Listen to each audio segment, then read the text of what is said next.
Hey everybody, welcome back to another episode of Escape to the Quarter Bin. As always, I'm your host, Adrian Johnson. And on this episode, after a brief hiatus, I'm coming back with some more picks from the discount bins. Let's get started. First up, we have Deathmate Red, cover dated looks like November of 1993, if I'm not mistaken. It is actually signed, as you can see here. I believe, looks like it may be signed by Dan Fraga. I know he's mentioned within the indentia here. Yep, right here. So this is Deathmate Red. Now, at the time, this book was very hot. It was very hot because you had two of the biggest companies also, coming out, and I would argue that Image was definitely the bigger of the two, the other being Valiant Comics. But as Rob Liefeld, the creator of Youngblood, relates on his podcast, Observations, he says that, he was, looking through, some magazines or comics one day, and he came across this new character from Valiant named Bloodshot, seeing as he already had a team with his book that just came out called Young Blood. He thought it'd be a great match, to match up these two, characters that have blood in their name, and we can do like a crossover. That way, each company mutually, could benefit from, this cross-promotional tactic. And Liefeld actually came up with a tagline, for this.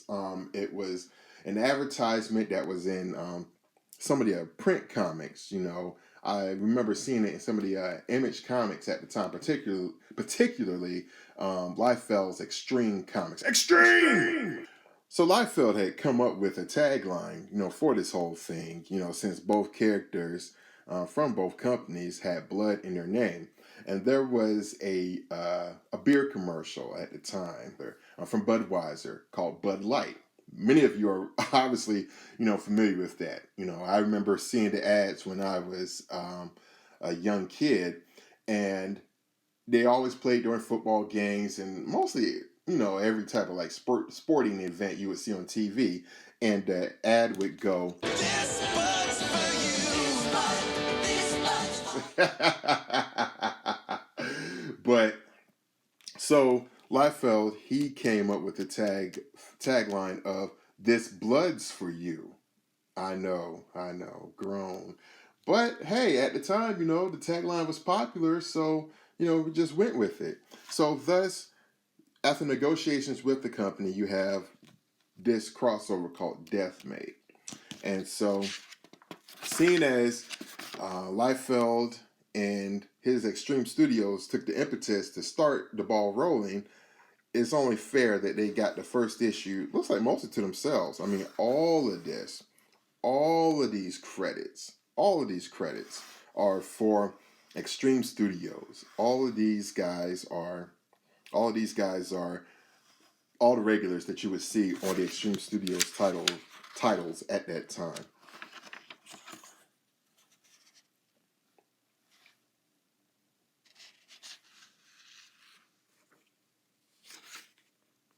So yeah, I mean, really, this stuff is indicative of the period. You know what I'm saying?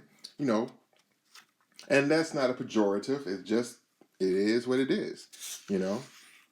I would argue that after looking through the book, though, the stronger pages are in this first third, and I believe Liefeld might have started the first third of these pages. Oh no! I'm sorry. Looks like okay. I see. So yeah, so it looks like Liefeld did do the majority of these initial pages according to these the contents, and so that's why these pages look like very much his work, because he did the pencils for it, and once you get to the latter half of the book, you start seeing like, okay, it starts looking, a bit different. Like this obviously is Liefeld. And then after here's the demarcation point where it starts turning into the rest of the studio. And Deathmate ended up being, if I recall correctly, it ended up being about 6 books. I think there was a Deathmate Red, a Deathmate Black, which was the last issue. There was a Deathmate Yellow, a Deathmate Gold, and a Deathmate Blue. Is that 5? 5 or 6? In any case, it ended up being. It started off gangbusters. I mean, Deathmate Red sold a lot of books. You know what I'm saying? I remember at the time, like in '93, being a youngster of 13 who just got into the hobby. Coming right smack into Image Comics and that whole maelstrom, if you will, and seeing this advertised in like Wizard, it was $4.95. That's almost $5. You can get, at the time, you can get like several back issues. You can get like 5 or 6 back issues for that much, or even a paperback, a trade paperback, of something that you were looking for. So it had a hefty price tag for a 13-year-old back then. You know what I'm saying? But I think it worked out, for Liefeld in the beginning because, you got, the cross promotional thing going. However, it did fall further and further behind as more of the books were in production, and even Jim Lee's Homage Studios got into it as well, because apparently Valiant had reached out, or Jim Lee had reached out to, Valiant once he got wind of this and said, hey, I want my studio to be involved as well. So, they got on, and thus got them mixed in, and it just became almost a joke. It almost became a joke as to how late Deathmate was, what I'm saying, and ended up being a whole mess at the end. But it did become the first appearance of several new characters, what I'm saying, and ultimately that's an artifact of the early 90s. Next up, I have Tempus Fugitive. This is from 1991, published by DC Comics by Ken Steacy. Now, the reason I picked this up is that I am a big fan of Ken Steacy's work. I know some people, great wraparound cover here, check this out. I know some people look at Ken Steacy's work, with all this airbrushing, as very kitschy, and of the time, you know what I'm saying? But what you got to realize is that it takes a lot of skill, to get this tight, airbrushing. And I love airbrushed art, you know what I'm saying? Not the cheesy stuff you necessarily see at carnivals and state fairs and stuff like that, although that still takes skill as well. I'm talking more like this tight rendered, style, that you see. And the thing is that, with this, Steacy actually he got a lot of work, back then, with this style. It's a very tight commercial style. And the thing that I appreciate about this was when I found this in the bin is I didn't realize that there was a prestige format, of this, available. And for those that don't know, prestige format was a format, book format that was started basically back in the mid 80s with the printing of The Dark Knight Returns by Frank Miller by DC. And since that sold so well in that particular format, DC said, hey, why don't we start offering, more of these books to appeal to a more mature readership, and or also this readership that you're finding, frequents bookstores and outside of like the direct market of comic shops. Why don't we cater to them and the comic shops by having this format that's square bound, usually about 48 pages or so, with very good very great even production values, and with stories that are, fitting of that particular format. So that's what DC did, and he called it a prestige format. And this was rife.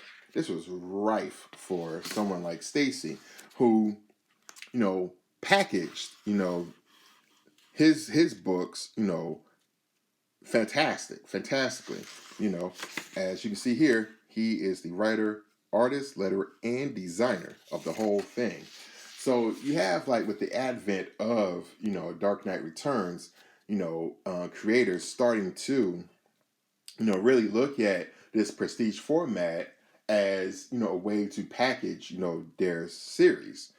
Someone else who made great, who took great advantage of this format is someone like Howard Chaykin with his Black Hawk miniseries, as well as several other, stories in the same format. You know what I'm saying? I also think of some of the Elseworld books as well. But getting back to Steacy, again, what I love about his work is how tight his airbrushing is, and the design work that he put into, his books. Like, this stuff is just great. And also Steacy, from what I've read, he's an amateur pilot, from what I understand. So you can see his enthusiasm for this subject matter, really shows up in here. But again, look how tight, this rendering is, and the line work as well. It really reminds you of, like, those Saturday morning cartoons from, like, the mid to late 80s, I mean, the coloring and the line work, very sharp, very sharp. I love it. I love it. And, I had heard of Tempus Fugitive before, only in name, so when I finally came across it in the bins and took a flip through, I was like, yeah, let me go ahead and, check this out. And very good stuff. And it also appeals to me as well because I, too, have an abiding interest in military. I'm not a pilot, but I do love military hardware and, military aircraft and everything. So I really dig this a lot. Man, look at that spread. That's so cool. I'm not sure how the reception was, to this to this miniseries, but to me, it seems like it would be a hidden gem, of the period. You know what I'm saying? Like, yeah, this stuff is it's really, really lovely. And as a fan of Ken Steacy's, this is just this is great. If you're interested in any more of Ken Steacy's work, you can actually find it pretty readily, India in a quarter bins, and if you don't know, he actually did the coloring. He actually did the airbrushing on board, the coloring for issues number 1 and 2 for Spawn, when it debuted in '92 for Todd McFarlane. And then also there is a great cover that's one of my favorites by Steacy. Adam Kubert had he had illustrated the cover and I believe the interiors for Spirits of Vengeance. The cover has Venom hanging upside down, holding Ghost Rider's chain and skull. And oh man, the airbrushing on that was by Steacy, and it's fantastic. I love it. I love it. So, and then also, Steacy did a couple of issues of Marvel Fanfare, that are really cool. I don't remember the issue numbers offhand, but look them up. Those are great as well, also. But in any case, this is Tempus Fugitive from DC Comics by Ken Steacy. All right, coming down the pike here, we have Edge by Stephen Grant and the late but great Gil Kane. And this was published by the Bravura, as Liefeld says Todd McFarlane pronounces it, by the by the Bravura imprint from Malibu Comics. And this is from like 93 or 94, somewhere in there. Let's see. Yep, 1994. Okay. So this was at a time once Image came out, and in '94, Image was actually starting to get, several competitors, in terms of, groups of known creators banding together to start these imprints. Because of the success of Image, several followed in its wake. You do have like Bravura, that had, obviously Gil Kane, but also Howard Chaykin, Walter Simonson, Norm Brayfogle, Jim Starlin, and I believe Sean McManus was also in there also. So you had them band together. And you also had, similarly, you had another imprint over at Dark Horse called Legend that had Frank Miller, John Byrne, Mike Mignola, Art Adams, So this was a thing, once Image came out and showed that, hey, these known creators can band together and, have this successful imprint, but it got to be too much, But there were some decent books that came out of it, such as Edge, And this is a book that it clearly shows that Gil Kane still had it. He was in advanced age at this time. This was just several years before his death in 2000. He died in 2000. This is 94. This is about 5 or 6 years before his death. And clearly, he still has the goods. Stuff is still just solid. And everything that you know of Gil Kane, such as the up shots, the up the nose shots, that you'll see in a lot of his work, is here. But just, just good solid work, that Kane was always known for, especially on his, seminal runs on things like, Green Lantern and the Amazing Spider-Man in the 70s, the early, 70s. But yeah, like this stuff is just good, and again, it's not a pejorative, it just is what it is. It's creators, trying to cash in on, hey, this is what's big right now. Known creators, banding together, to do these, superheroes. So it is what it is. And here we go. This is what I was mentioning earlier about the imprint. So he had Starlin bringing, his Dreadstar over, but also he had another book called Breed that he, published under Bravura as well. And Ernie Colon, another one of my all-time favorites, illustrated the Dreadstar series. Yeah, of course you have Walter Simonson, with his Star Slammers. Okay, and see, here's the rest of the lineup of so Simonson, Colon. Kevin McGuire, that's right. He had a book called Strike Back, if I'm not mistaken, for the imprint. Then there's Sean McManus with A Man Called Axe. Oh yeah, Dan Brereton. He had a book called Nocturnals. And then Jim Starlin with Breed, like I mentioned. And then later on, you do have Norm Brayfogle. He brought over Metaphysique, which was a book that, unfortunately, he had to do because of legal reasons and because the market was not doing so well at the time that he finally, joined up with Bravura. He was not paid for it, so he ended up doing it really as a passion project just to get it printed. And that's the late Norm Brayfogle. Rest in peace. I think he passed a few years ago. But yeah, I just picked that up because it was Gil Kane, something of the time. That's all I can say about it. So it's Edge from 1994. All right, lastly, I was surprised to see this in the quarter bins, and this is Gen 13, number 3, published in 1993, if I'm not mistaken.